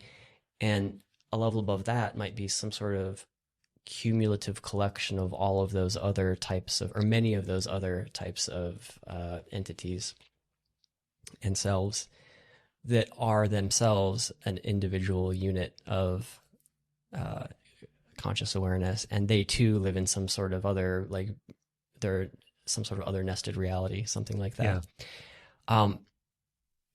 Maybe. I don't know. I mean, I think there's like, we tend to talk about like these sort of far out spiritual things as there's us and then there's God. Right. And in between that is like space, I guess. Right. Yeah. Yeah. It's probably like I'm guessing that God is way bigger than even that, and there's many other types of gods and divinity between us and the ultimate divinity, and that might be something that is surprising to people once they kind of go into the invisible world. Yeah. Yeah, that reminds me of in the Upanishad, one of the Upanishads. It's the same one. For whatever reason, I started reading about, well, I know why. I was going down a subtle bodies rabbit hole one day, and then I was like, oh, I need to look more into koshas, because kosha is sort of like the Indian equivalent to Western esoteric subtle bodies. So I was reading whatever Upanishad that's from, and there's another quote within that Upanishad which speaks to this beautifully, which is something like, everything is an appendage of Brahma. So so other gods, you, everything is some, segment, part of the anatomy of the almighty singular consciousness. Maybe that's a better way of saying it. So the there's almost zero proximity between yourself and God in my perspective. But there's also these vast arrays and levels of other life and intelligence out there, but it's all sort of this arm of Brahma. Mm-hmm. Yeah. Yeah. Yeah. And this is a good hinge point to express the fact that you're about as into Eastern esotericism as I am into Western esotericism, and we're having fun connecting a lot of these dots in our conversations that we're having on and off of microphones. But so I also know you've definitely done a fair amount of consciousness exploration. You told me you've got a very long standing meditation practice. You've told me about some other, exotic states of consciousness that you've achieved. I don't know if you want to talk about any of those, but do you feel like you've ever encountered these realities through any of those practices, or any of these aspects of other intelligences, or things we might think of as, I don't know, angelic, alien, whatever? Once. So this one time, I guess this would be around 2006. I spent the summer living in my car. Oh, wow. Like I had a Subaru Legacy, like a Subaru hatchback, right? And it was almost long enough for me to sleep in it. So it was like 2 inches too short, which was really annoying, but enough that I could actually live in my car for a summer. And so what I was doing is I was filming interviews with this is like before YouTube. Okay. So I was going around filming interviews with interesting people that were working on a variety of interesting subjects. And I landed at this place called the Center for Spiritual Awareness in Lakemont, Georgia, recommended to me by a guy that I was interviewing there. And I ended up staying there for about a week. And I didn't really appreciate it at the time, but the guy that ran the center was a gentleman named Roy Eugene Davis. Okay. And he was this kind of old cowboy guy. He must have been 80 years old, 70 years old or something. And not the type of guru that you would imagine. I mean, he was like his Western shirt tucked into his Wranglers, and but you could tell a very special being, right? This kind of clarity in his eyes and his presence was palpable. Turns out that Roy Eugene Davis was the last living disciple of Yogananda. Wow. Okay.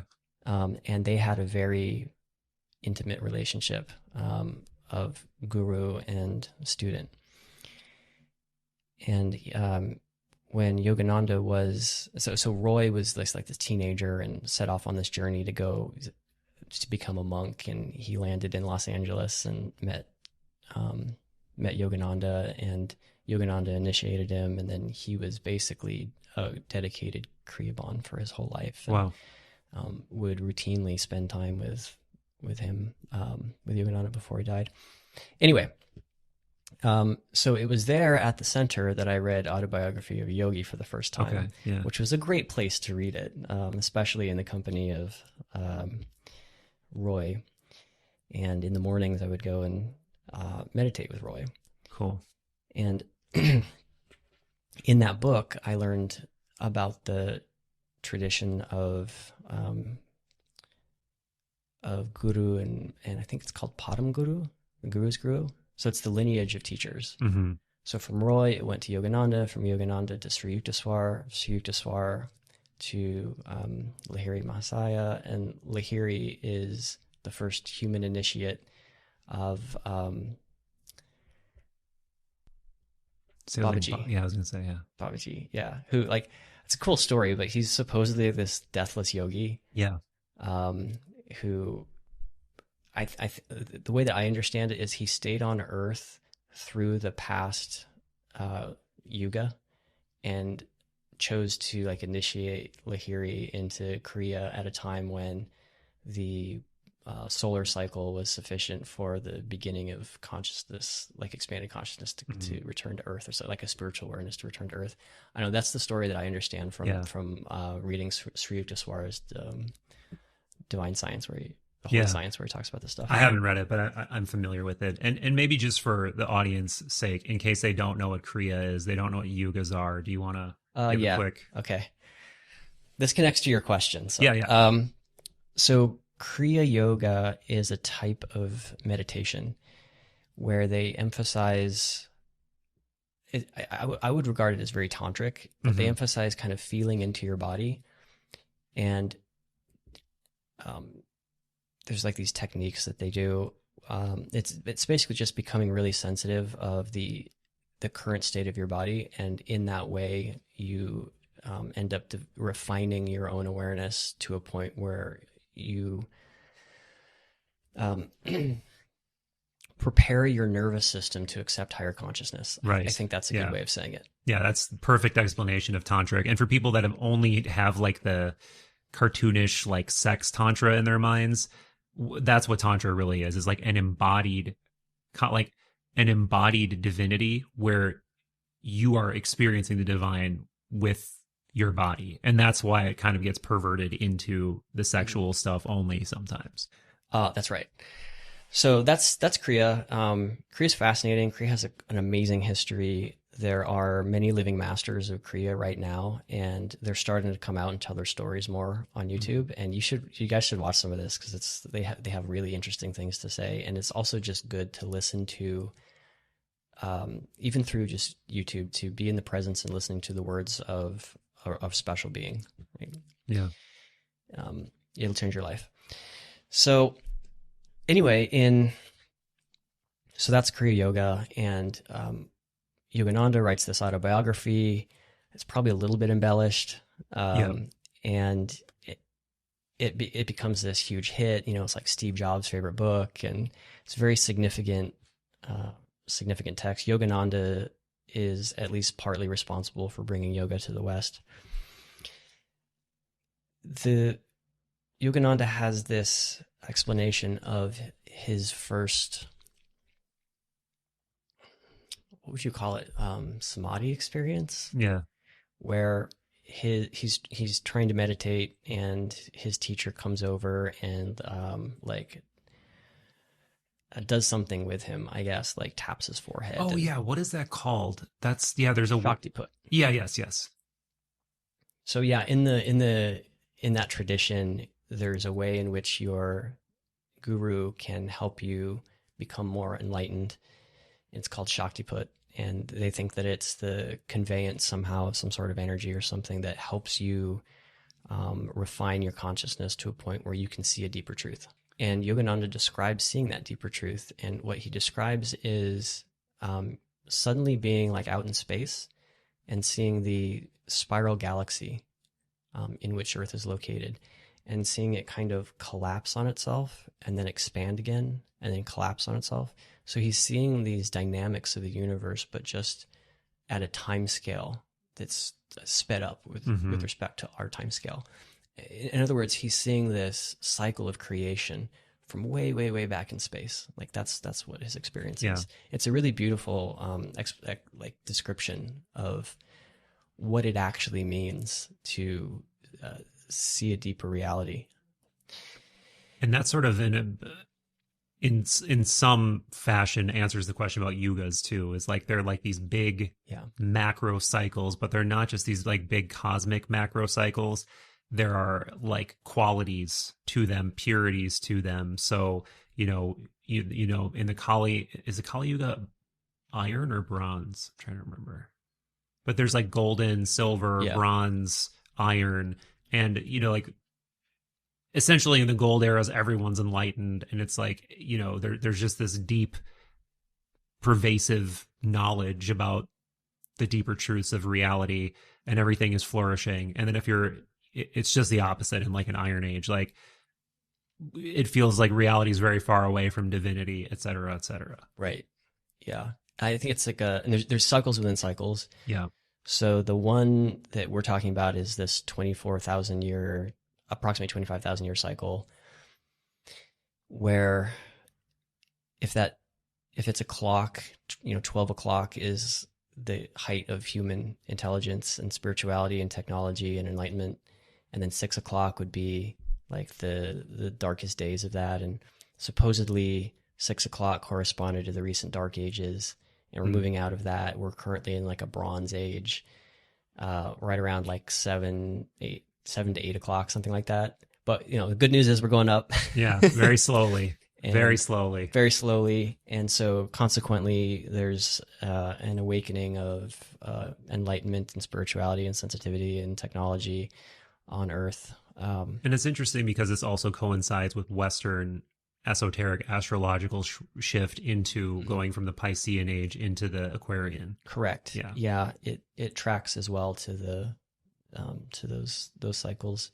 Probably this is how you get the pyramids and these types of structures. Yeah. Like it doesn't have to be aliens that built these things. It could actually be humans, but from a previous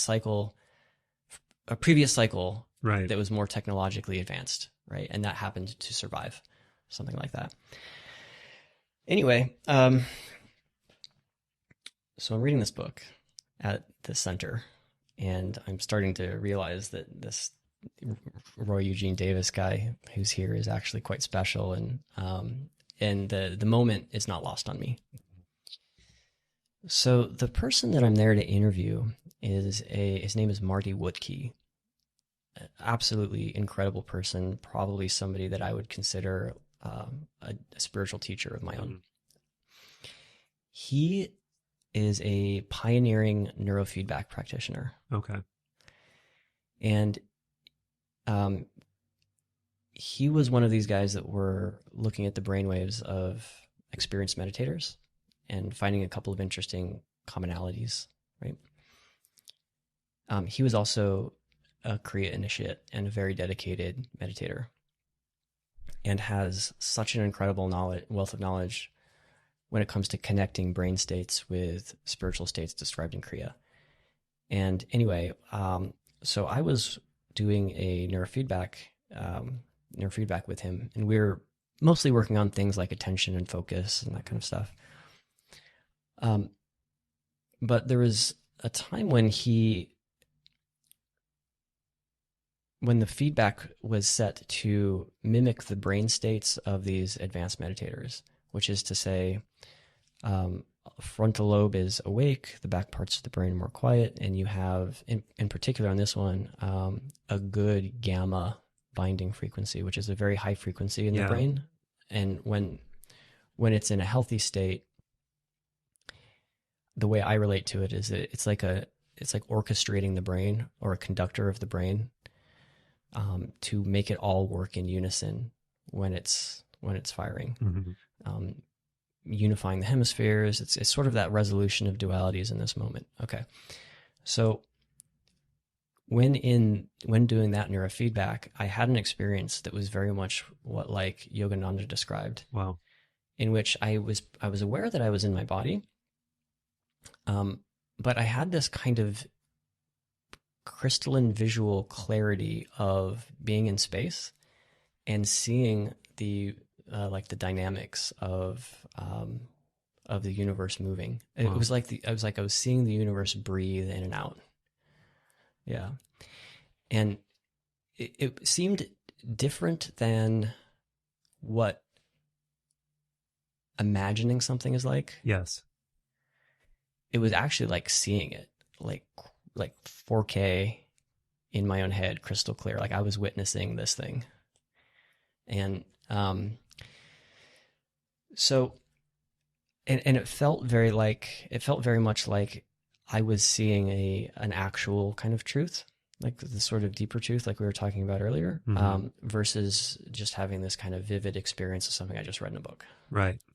This reminds me of the conversation we were having yesterday about what is the highest kind of knowing? You know, what is that, what the Platonists call noesis, that's above dianoia, like your logical reasoning and mathematical kinds of number crunching. And that seems like one of those moments of noesis where it's not, and then there's like the anamnesis too, like the remembering.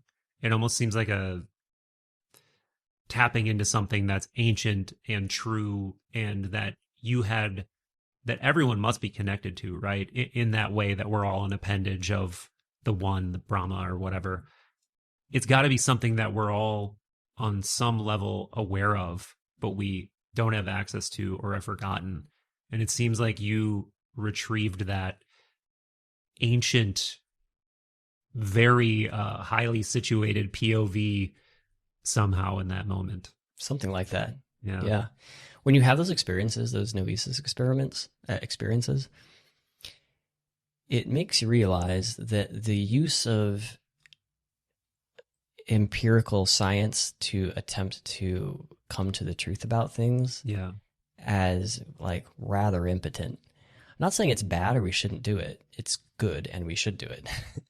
but there are dimensions. There's noetic dimensions of experience on fundamental truths that are so far beyond and so much more meaningful than what we can get through the use of our own instruments.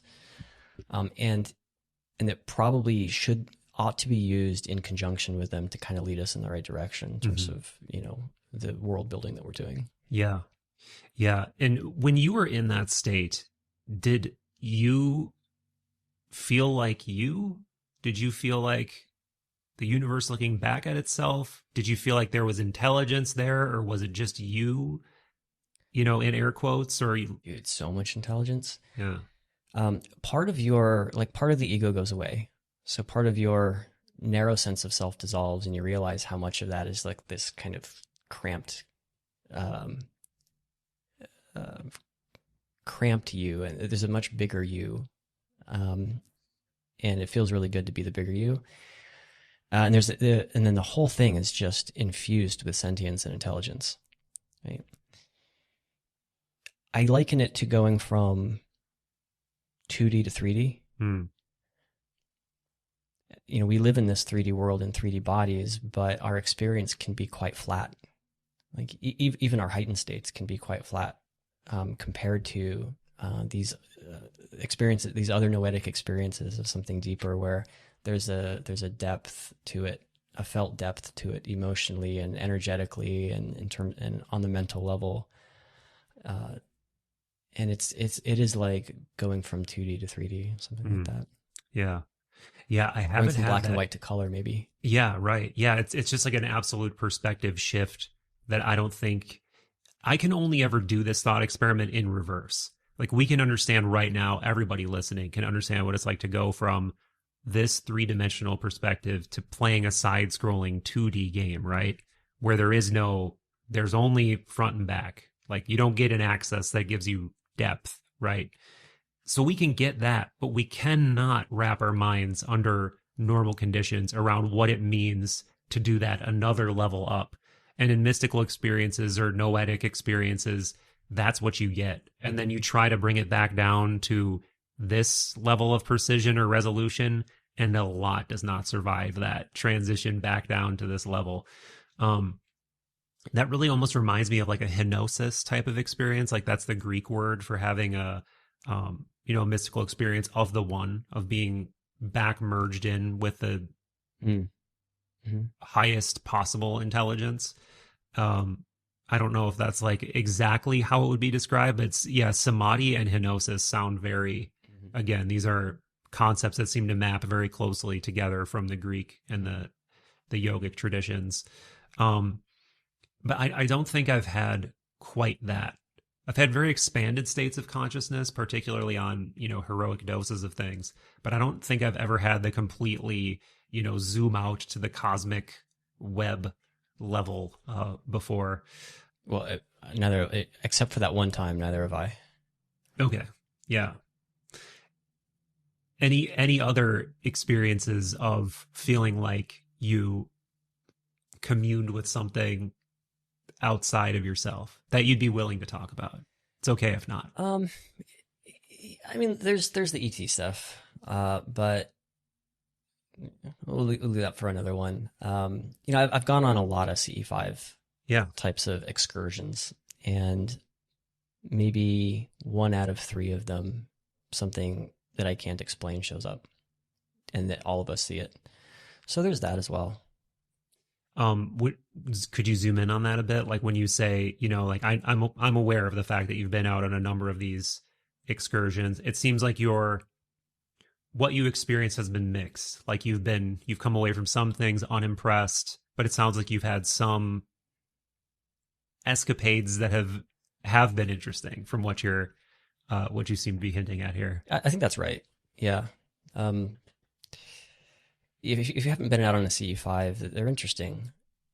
And it seems like there's some people that go out and they see stuff all the time. Mm-hmm. Right? They're just like a magnet for it, or maybe their decision augmentation is like really strong. Yeah.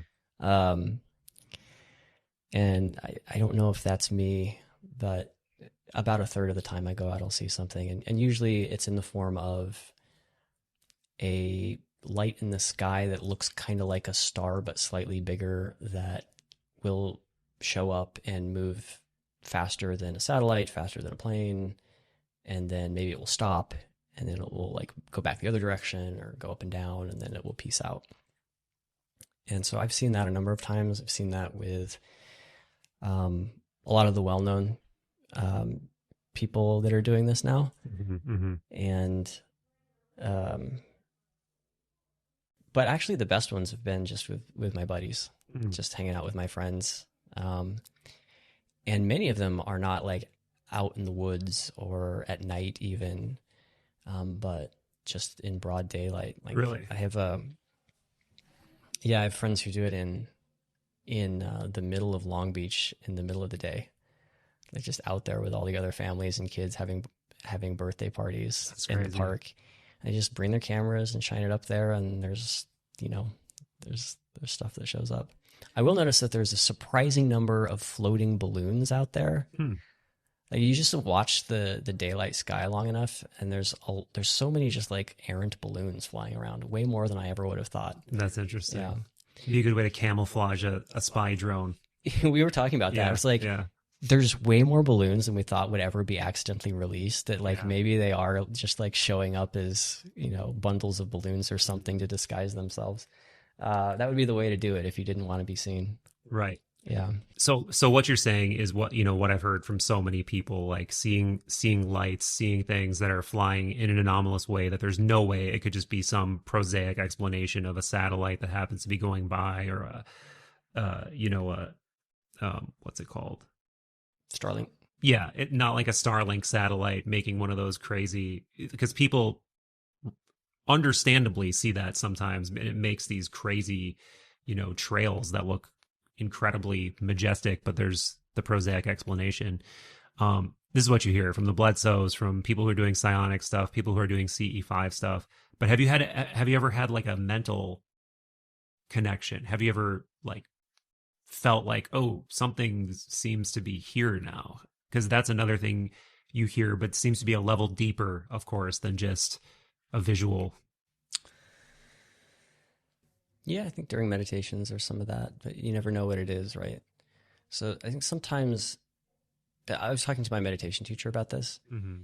and when we meditate together, there is a deepening of connection between myself and myself, Mm. if that makes sense. Yeah. And that there's like the normal self that is with you day to day, and then there's your higher self, and that higher self doesn't feel like you all the time. Like it feels like you, but it feels like a different version of you. And it could come off as feeling like a like I mean like a non-human. Yeah. It could Because it is non-human, right? because it is Yeah. non-human. Yeah.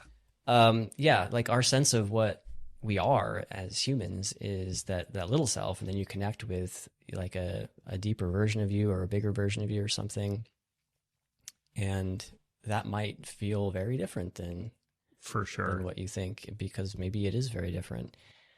He calls it coming home to self, Mm-hmm. and I really love to get into that space when I can. Yeah, and so it's possible that and I felt that a few times. It's possible that that is what people are feeling when they report there being a presence in like a divine sense. Now, it could also be Right.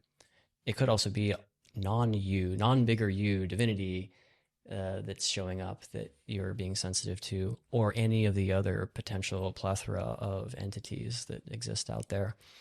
I've never had that with a CE5 type thing though. Mm-hmm. CE5 type things, like some people, they seemed like they really have that kind of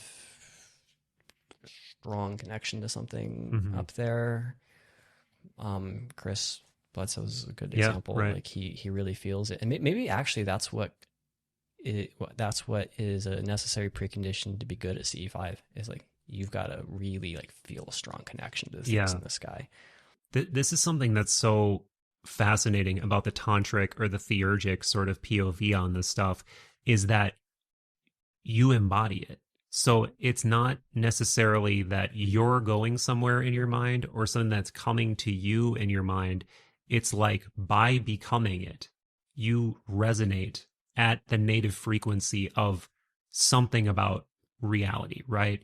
So there's something that you can do to evoke a state that puts you in harmony with some other kind of intelligence or deity or angel or ET or whatever the fuck you want to call it.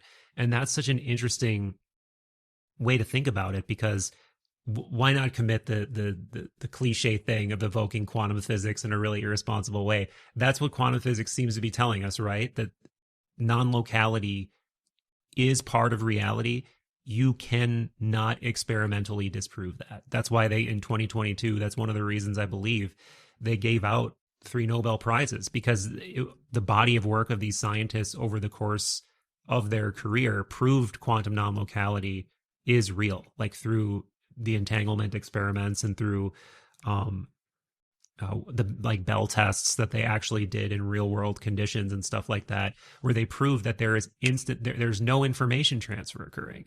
Like that was always the theory, right? Is like there must be a tachyon, there must be some particle that moves faster than the speed of light, and that was never discovered. What was discovered is that there is just some inherent part of reality that is non-local. There's no bit of information going from point A to point B. It's just instantaneous something. Mm-hmm. So they call it entanglement, they call it superposition, whatever, but it's like, what are we saying? We're saying that there's something that can occur between something and something else if there's a bond, if there's some kind of strange bond that we can produce on a very infinitesimal layer. But it's the jury has to be out on what the fuck that means for us, right? What does that mean about the nature of reality, what it is to be a human consciousness, if anything, And I think if there's a there, I think it's something like this, that we have built-in tech that allows us to do things with our consciousness or connect to things with our consciousness that we don't understand, that I think we probably need to go back to things like the yogic tradition or Western esoteric tradition to even start to get the grammar to understand what we're doing and why it's important. Yes. Yeah, it could be that there's been these periods in recent history in the past couple hundred years where you could say one way to look at it is they've been punctuated by the adoption of a different set of first principles. Right. Isaac Newton comes along, and we get Newtonian mechanics, and the first principles there are that there is the mind of God that set the whole thing in motion, and it's all been kind of like, this is kind of a cartoon version of Newton, right, because he's actually much more interesting than this. Genius. Yeah. And a practicing alchemist and all kinds of other things. Yeah. But the point is that it was a very useful framework that actually advanced our ability to think about and digest complex things in a certain way, and to build technologies that were helpful in a certain way at that time, right? And then we were talking about Descartes as well, as this kind of he's sort of widely regarded to be this materialist, but he's actually just more of a person who's trying to broker a way to explore non-physical things and metaphysical things without. It's kind of like a political move that he makes, in as much as a philosophical move. And those two things together give you this framework, this first principle set of framework by which we can kind of progress as a society through the time that we did, until you get to quantum mechanics, and it upsets the apple cart badly. Yeah. Yeah. But you could also say that materialism, for all of its inability to explain consciousness, which is why it's failing right now, what it did do is it ennobled mankind in other ways, right? And it gave us the ability to meet the beginning of the electric age of the Yuga with information technology, right? Yeah. And that comes along with that, you take the first principles of materialism. The only thing that's real is matter, et cetera, et cetera.